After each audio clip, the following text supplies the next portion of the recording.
ఒక రాష్ట్ర మాజీ ముఖ్యమంత్రి జగన్మోహన్ రెడ్డి అనే వ్యక్తి ఒక రాష్ట్ర మాజీ ముఖ్యమంత్రి అయిన జగన్మోహన్ రెడ్డికి తిరుమల తిరుపతి దేవస్థానంలో దేవుడిని దర్శించుకునేందుకు వెళ్తాను అనంటే వెళుతున్న నేపథ్యంలో మీకు పర్మిషన్ లేదు,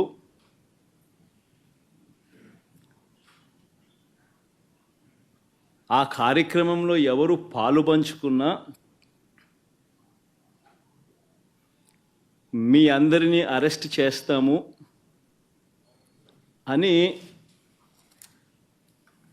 గుడికి పోవడానికి పోతా ఉంటే నోటీసులు ఇస్తూ ఉన్నారు. నిజంగా ఆలోచన చేయమని అడుగుతా ఉన్నా. ఏ ప్రపంచంలో ఉండం? రాక్షస రాజ్యం కాదా ఇదని అడుగుతా ఉన్నా. ఒకవైపునేమో నన్ను ఇలా వెళ్ళనివ్వకుండా, ఒకవైపున వైఎస్ఆర్సీపీ శ్రేణులు ఎవరు కూడా వెళ్ళనివ్వకుండా ఈ మాదిరిగా నోటీసులు ఒకవైపున ఇస్తూ, మరోవైపున టీవీలలో చూస్తే ఆశ్చర్యకరమైన విషయాలు, చుట్టుపక్కల రాష్ట్రాల నుంచి కూడా బీజేపీ వాళ్ళని తప్పిస్తున్నారు. మరి బీజేపీ పై వాళ్ళకు తెలుసో తెలీదో నాకైతే తెలియదు, కానీ చుట్టుపక్కల వాళ్ళ దగ్గర నుంచి కూడా బీజేపీ వాళ్ళని కూడా అక్కడికి రప్పిస్తున్నారు. కొన్ని వేల మంది పోలీసులు అక్కడ మోహరించినట్టుగా చూపిస్తూ ఉన్నారు. నేను అడుగుతా ఉన్నా, ఎందుకు ఇంతగా టాపిక్ డైవర్ట్ చేయడానికి కోసం ఎందుకు ప్రయత్నం చేస్తూ ఉన్నారు? ఎందుకు ఇలా టాపిక్ డైవర్ట్ చేయడం కోసం ఎందుకు ఇంత ఆరాట పడతా ఉన్నారు?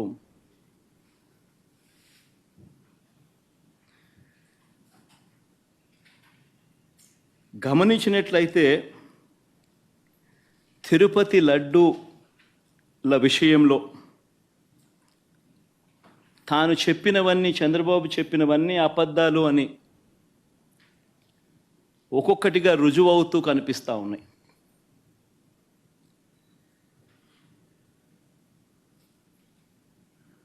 ఆ కనిపించే నేపథ్యంలో 100 రోజుల పాలన మీద టాపిక్ డైవర్ట్ చేస్తూ లడ్డూల టాపిక్ తీసుకొచ్చాడు. ఆ లడ్డూల టాపిక్లో చంద్రబాబు నాయుడు అడ్డగోలుగా తప్పు చేసి గుడి పవిత్రతను దెబ్బతీస్తూ అడ్డగోలుగా దొరికిపోయేసరికి మళ్ళీ ఈ టాపిక్ను డైవర్ట్ చేసేందుకు, లడ్డూల టాపిక్ను డైవర్ట్ చేసేందుకు కొత్తగా ఇప్పుడు డిక్లరేషన్ టాపిక్ తీసుకొచ్చి మళ్ళీ అది ఇంకొక రాజకీయం చేస్తూ ఉన్నారు. ఒకసారి గమనించినట్టయితే తిరుమల పవిత్రతను, స్వామివారి ప్రసాదం విశిష్టతను, తిరుమల పవిత్రతను, స్వామివారి ప్రసాదము విశిష్టతను, తిరుమల తిరుపతి దేవస్థానం పేరు ప్రఖ్యాతలను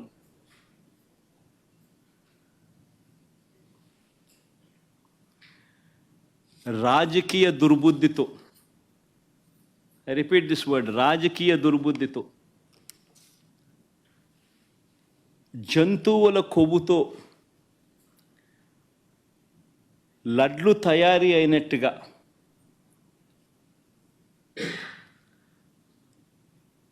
ఒక జరగని విషయాన్ని జరిగినట్టుగా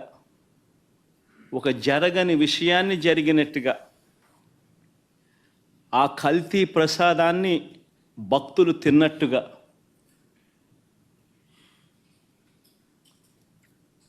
నిజంగా ఒక ముఖ్యమంత్రి స్థానంలో ఉన్న వ్యక్తి తెలిసి అబద్ధాలు ఆడుతూ, అసత్యాలు చెబుతూ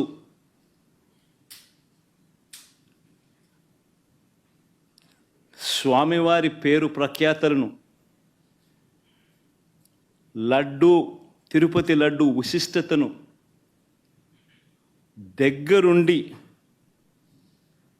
దగ్గరుండి అపవిత్రం చేసే కార్యక్రమం సాక్షాత్తు ఒక ముఖ్యమంత్రి చేస్తూ ఉంటే ఇంతకన్నా దారుణం ఎక్కడైనా ఉంటుందా, ఇంతకన్నా అధర్మం ఎక్కడైనా ఉంటుందా అని ఆలోచన చేయమని అడుగుతా ఉన్నా.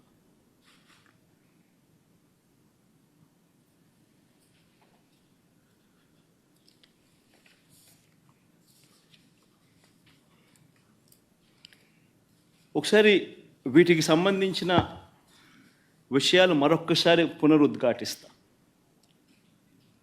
ఏ రకంగా చంద్రబాబు నాయుడు గారు అనే వ్యక్తి ఏ రకంగా తాను అబద్ధాలు చెబుతూ అబద్ధాలకు ఏ రకంగా తాను రెక్కలు కట్టాడు అన్న విషయాలను మరొక్కసారి మీ అందరికీ కూడా ఆధారాలతో సహా చూపిస్తా.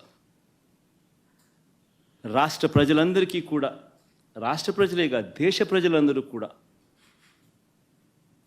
ఈ దారుణాన్ని ఒకసారి చూడమని చెప్పి విజ్ఞప్తి చేస్తా ఉన్నా. ఒకసారి గమనించినట్టయితే మామూలుగా ఈ టెండర్ల ప్రక్రియ, మామూలుగా ఈ తిరుపతి లడ్డుకు సంబంధించిన ఇవి కొనుగోలు చేసే నెయ్యి కానీ, ఈ పదార్థాలు కానీ కొనుగోలు చేసే ఈ కార్యక్రమం 6 నెలలకు ఒకసారి జరుగుతూ ఉంటుంది. తిరుపతిలో నెయ్యి కొనుగోలు చేసే కార్యక్రమం ప్రతి 6 నెలలకు ఒకసారి రొటీన్గా జరిగే కార్యక్రమం. దీనికి సంబంధించి దశాబ్దాలుగా జరుగుతూ ఉన్న కార్యక్రమం ఇది. ఇదేదో కొత్తగా ఒకరి వల్ల ఇప్పుడు జరుగుతూ ఉన్న కార్యక్రమం కాదు ఇది. 6 నెలలకు ఒకసారి ఈ టెండర్లు పిలుస్తారు. 6 నెలలకు ఒకసారి ఈ టెండర్ల ద్వారా ఎవరైనా కూడా క్వాలిఫై అయితే ఎవరైనా కూడా పార్టిసిపేట్ చేయొచ్చు. ఈ క్వాలిఫికేషన్ క్రైటీరియా కూడా ఇప్పుడు ఏదో కొత్తగా పెట్టినవి అంతకన్నా కాదు. ఇవన్నీ రొటీన్గా దశాబ్దాలుగా జరుగుతూ ఉండేటివి. తిరుపతి లడ్డు అంటే విశిష్టత ఉంది. అలా తిరుపతి లడ్డు అని అంటే నా చిన్నప్పటి నుంచి కూడా తిరుపతి లడ్డు అని అంటే ఒక విశిష్టతగా దాన్ని చూసే పరిస్థితి. దాంట్లో ఉన్న టేస్టు వేరే లడ్లలో ఉండని టేస్ట్. ఇది మనందరికీ కూడా చిన్నతనం నుంచి మనమంతా కూడా చూస్తూనే ఉన్నాం. దశాబ్దాలుగా ఈ ప్రక్రియ జరుగుతూ ఉంది తిరుపతిలో. అలాంటి ఈ ప్రక్రియ ఒకసారి గమనించినట్లయితే అదే ప్రక్రియలో భాగంగా ప్రతి 6 నెలలకు ఒకసారి టెండర్లు పిలిచే కార్యక్రమం జరుగుతుంది. టెండర్లలో ఎవరైనా క్వాలిఫై అయిన వాళ్ళు ఎవరైనా పార్టిసిపేట్ చేయొచ్చు. ఆ క్వాలిఫై అయిన వాళ్ళల్లో L1 ఎవరికైతే వస్తుందో, తక్కువ రేటు ఎవరైతే కోట్ చేస్తారో వాళ్ళకు న్యాచురల్గా టీటీడీ బోర్డు టెండర్ను అప్రూవ్ చేస్తుంది. ఇది ఒక రొటీన్ ప్రక్రియ. దీంట్లో గవర్నమెంట్కి సంబంధమే ఉండదు వాస్తవం చెప్పాలంటే. టీటీడీ బోర్డు అన్నది కూడా ఒక ప్రసిద్ధికాంచిన బోర్డు. మామూలుగా దాంట్లో బోర్డులో సభ్యులు కూడా దేశం మొత్తం నుంచి కూడా దాంట్లో సభ్యత్వం తీసుకుంటారు. కేంద్ర మంత్రులు రికమెండేషన్ చేస్తారు టీటీడీ బోర్డుకు సంబంధించిన బోర్డు మెంబర్స్ను.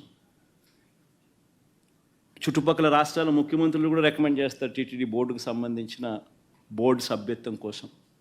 అంటే వాళ్ళ రాష్ట్రాలలో వాళ్ళు విశిష్టత ఉన్న వ్యక్తులనుగా భావించిన వాళ్ళు రికమెండ్ చేస్తారు. అటువంటి కూర్పుతో కూడిన టీటీడీ బోర్డు అది. అక్కడ ఉన్న వాళ్ళు ఎవరు కూడా తప్పు చేయాలనుకున్నా కూడా తప్పు చేయలేని పారదర్శక పద్ధతిలో టీటీడీలో ఓవర్ ది డికేడ్స్ సిస్టమ్స్ అన్నీ ఇవాల్వ్ అయి ఉన్నాయి.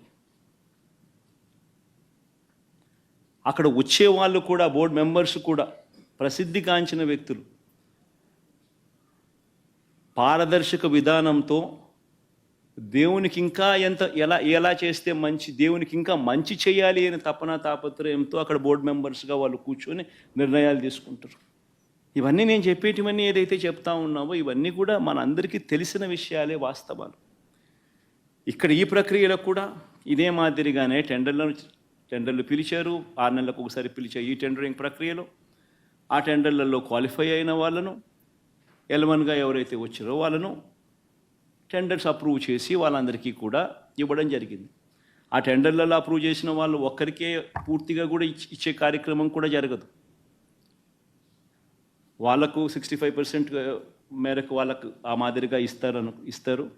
మిగిలిన వాళ్లకు అదే రేటుకు మిగిలిన వాళ్ళను కూడా తగ్గించి మిగతా వాళ్ళను కూడా ఇచ్చుకుంటూ పోతారు టెండర్లలో పార్టిసిపేట్ చేసిన వాళ్ళకు కూడా. ఇది రొటీన్గా జరుగుతూ ఉన్న కార్యక్రమాలు దశాబ్దాలుగా.